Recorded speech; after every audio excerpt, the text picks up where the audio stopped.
इस video lecture के अंदर हम class 9th mathematics book chapter number 3 logarithms को स्टडी करने जा रहे हैं। स्टार्ट करते हैं इंट्रोडक्शन से। The difficult and complicated calculations become easier by using logarithms. Abu Muhammad Musa al-Khwarizmi first gave the idea. In 17th century, John Napier extended his work on logarithms and prepared tables for logarithms. He used E as the base of the preparation for logarithm tables. Professor Henry Brinks prepared logarithms tables with base 10. Anti-logarithm tables was prepared by Jobst Burgi in 1620 AD. Basically introduction में हमने इन चीज़ों को देखा है कि जो हमारे पास बहुत सी कॉम्प्लिकेटेड किस्म की कैलकुलेशंस थी वो हम आगे जाके देखते हैं। बहुत सी कॉम्प्लिकेटेड किस्म की कैलकुलेशंस लॉगरिथम की वजह से ईजी हो गई। सबसे पहले अल-ख्वारिज़मी एक मुस्लिम साइंटिस्ट थे जिन्होंने इसका आइडिया दिया कि हम लॉगरिथम्स को यूज़ कर सकते हैं। लेकिन इन 17th सेंचुरी जॉन नेपियर ने उनके काम को आगे बढ़ाया और प्रिपेयर किए लॉगरिथम टेबल्स। ये लॉगरिथम टेबल्स क्या होते हैं, हम इन सब चीज़ों को इस चैप्टर में स्टडी करेंगे। बहरहाल जॉन नेपियर ने लॉगरिथम्स टेबल्स बनाए और उसने क्या यूज़ किया, उसने ई पावर बेस यूज़ की for the preparation of logarithm tables. इसके बरक्स प्रोफेसर हेनरी ब्रिंक्स, इन्होंने लॉगरिथम टेबल्स बनाए विद द बेस 10। दोनों में क्या डिफरेंस है, जब हम टेबल्स को स्टडी करेंगे तब हम इन चीज़ों को पढ़ेंगे। इसी तरह anti logarithm tables was prepared by Jobst Burgi in 1620 AD। Logarithm tables and anti logarithm tables का क्या यूज़ है, कैसे यूज़ करते हैं, इसको हम इस चैप्टर में देखेंगे। लॉगरिथम पढ़ने से पहले हमें सबसे पहले अंडरस्टैंड करना पड़ेगा scientific notation, which is topic number 3.1। Scientific notations क्या हैं? नंबर्स आर वेरी स्मॉल और वेरी लार्ज। हमारे पास दुनिया में जो नंबर्स हैं या तो वो बहुत छोटे भी हो सकते हैं और बहुत बड़े भी हो सकते हैं। For example, the distance from earth to sun is 150,000,000 kilometre and weight of hydrogen atom is 0.000000000000000000017 gram. तो आप देख सकते हैं कि जो हमारा ज़मीन से सूरज तक का डिस्टेंस है वो बहुत ज़्यादा है। इसी तरह जो एक हाइड्रोजन का एटम होता है उसका वज़न क्या है, इतना छोटा।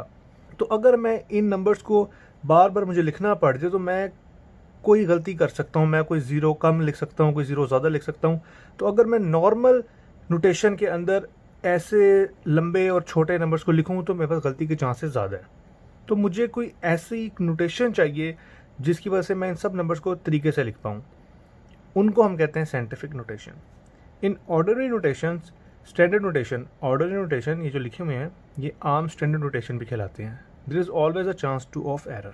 हमारे पास कोई एरर हो सकता है, मैं ज़ीरो ऐड कर सकता हूँ, मैं ज़ीरो कम कर सकता हूँ। तो ऐसे तो हम इन वैल्यूज़ को बार बार नहीं लिख सकते। So scientist develop scientific notations. Scientist ने साइंटिफिक नोटेशंस बनाई। अब ये क्या है? A number written in the form of a multiply by 10 की पावर n। a हमारे पास यहाँ पे कोई भी एक रियल नंबर है, मल्टीप्लाई बाय 10 उसकी power n, where 1 less than equal to a and less than equal to 10 and n is an integer is called scientific notation. इसके अंदर a हमारा रियल नंबर है, n एक इंटीजर है, कोई power हो सकती है। इंटीजर का मतलब नेगेटिव पावर हो सकती है, कोई ज़ीरो आ सकता है या कोई पॉजिटिव नंबर आ सकता है। और जो a है वो हमारे पास नंबर्स हो सकते हैं 1 2 3 4 5 6 कुछ भी।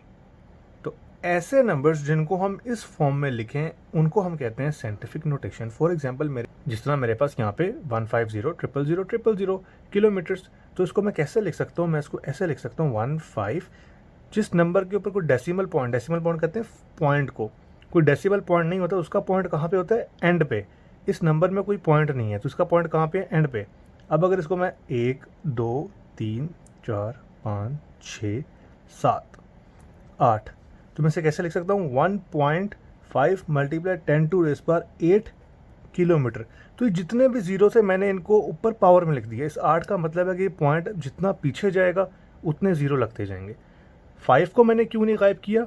क्योंकि जो हमारे पास सॉलिड नंबर होते हैं 1 2 3 4, जिस तरह मैंने लिखा था कि 1 से 10 तक जो सॉलिड नंबर है उनको हम ख़त्म नहीं करते, बट जो ज़ीरोज़ होते हैं वो हम ओमिट कर देते हैं, उनको हम पावर की फॉर्म में लिखते हैं।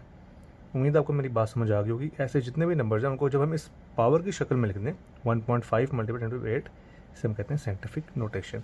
तो मेरे पास ये 1 2 3 4 5 6 7 8 9 10 11 12 13 14 15 16 17 18 19 20 21 22 23 24 1.7 मल्टीप्लाई 10 टू रेस पर -24 ग्राम्स।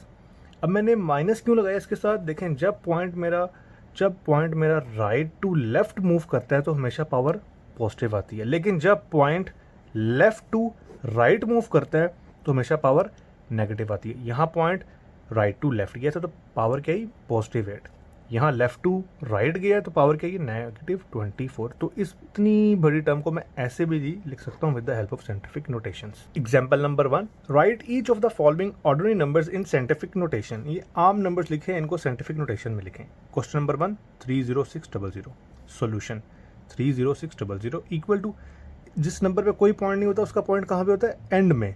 तो मैं इसे काउंट करता हूँ 1 2 3 4, पॉइंट यहाँ पे आ गया 3.06 मल्टीप्लाई 10 टू रेस पर 4, क्योंकि पॉइंट 4 स्टेप आगे गया और राइट टू लेफ्ट गया तो पावर क्या आएगी +4। Move decimal point 4 places to the left, move decimal point 4 places to the left. अब आप यहाँ पे देख सकते हैं हमारे पास ये दो जो जीरो हैं ये तो गायब हो गए, लेकिन ये जीरो हमारे पास गायब क्यों नहीं हुए, बिकॉज ये दो नंबर्स में लिखा हुआ है। ये एक नंबर का एक रूल है, जब सॉलिड नंबर्स के अंदर फॉर एग्जांपल 2 और यहाँ पे 4, इनके दरमियान जितने भी नंबर्स हैं ये सॉलिड हो जाते हैं। दो सॉलिड नंबर्स के दरमियान जितने भी जीरोज़ हैं उनको हम साइंटिफिक नोटेशन में स्किप नहीं करते, उनको लिखना पड़ता है। लेकिन यहाँ जितने भी जीरो होते हैं उनको हम पावर में लिखाते हैं। अगर मैंने इस नंबर को साइंटिफिक नोटेशन में लिखना तो मैं कैसे लिखूँगा, इसका पॉइंट यहाँ पे है, जहाँ पॉइंट नहीं होता उसका पॉइंट यहाँ पे होता है। तो 1 2 3 4 5 6 7 8, 2.0004 मल्टीप्लाई 10 टू रेस पर 8, 1 2 3 4 5 6 7 8। अब आप देख सकते हैं इन जीरोस को मैंने लिखा है बिकॉज ये दो सॉलिड नंबर्स के बीच में है, लेकिन इन जीरोस को मैंने नहीं लिखा, मुझे ज़रूरत नहीं है बिकॉज मैं साइंटिफिक नोटेशन में ले आया हूँ। इसी तरह एग्जाम्पल नंबर 2 0.00058, काउंट करें 1 2 3 4 5, 5.8 10 टू रेस पर 5। अब पॉजिटिव 5 है नेगेटिव 5 है, वो आएगा नेगेटिव बिकॉज हमारा जो डेसिमल पॉइंट है वो लेफ्ट टू राइट मूव हुआ है, -5, move decimal point 5 places to the right. अब हमारे पास example number 2, change each of the following numbers from scientific notation to ordinary notation. ये जितने भी एग्जांपल्स हैं उनको आपने साइंटिफिक नोटेशन से कहाँ ले आना है, ऑर्डिनरी नोटेशंस पे। Example number 1 6.35 multiply 10 to raise पर 6, पावर में लिखा हुआ है मतलब साइंटिफिक फॉर्म में लिखा हुआ है, इसको लेकर आना ऑर्डिनरी नोटेशन में। पॉइंट हमारा कहाँ पे है, यहाँ पे, पावर क्या है 6, पॉजिटिव 6, इसका मतलब है हमारा जो पॉइंट है वो राइट टू लेफ्ट की तरफ जा चुका है। मैंने इसको 6 डेसिमल प्लेसेस वापस लेकर आना है, तो 1 2 3 4 5 6, मतलब यहाँ हमारे पास 1 2 3 4 जीरोज आएंगे, क्योंकि जितने भी जीरोस थे जो यहाँ पे लिखे हुए थे, लेकिन जब हमने इसको साइंटिफिक नोटेशन में लेकर आए तो ये जीरो गायब हो गए, तो 2 ये डिजिट्स हो गए, बाकी इसके अलावा 4 डिजिट्स हैं, तो 4 + 2 6 पावर बन गई। इसी तरह हम देख सकते हैं 6.35 multiply 6 635 1 2 3 4, move decimal point 6 places to the right. जब आपने इस डेसिमल पॉइंट को 6 पॉइंट आगे लेकर आए हो तो 2 तो आगे नंबर, बाकी 4 आगे जीरोस। इसी तरह 7.61 मल्टीप्लाई 10 - 4, पॉइंट यहाँ पे है, मैंने इसको कहाँ लेके जाना है, पीछे, -4 प्लेसेस पीछे लेके जाना है, 1 2 3 4, तो एक नंबर मेरे पास ये है, एक नंबर मेरे पास ये है, 3 इसके पीछे जीरोज आ जाएंगे। तो आप देख सकते हैं 7.61 मल्टीप्लाई 10 टू रेस पर -4 इक्वल टू 0.30761। उम्मीद है आपको समझ आ गया होगा कि साइंटिफिक नोटेशन से ऑर्डिनरी नोटेशन में कैसे आते हैं। अगली वीडियो लेक्चर में हम एक्सरसाइज 3.1 को सॉल्व करेंगे। अगर आपको ये वीडियो पसंद आई है तो इसको लाइक कर दें। इस तरह की मज़ीद वीडियोस देखना चाहते हैं तो मेरे चैनल को सब्सक्राइब कर दें और वीडियो को शेयर कर दें। शुक्रिया।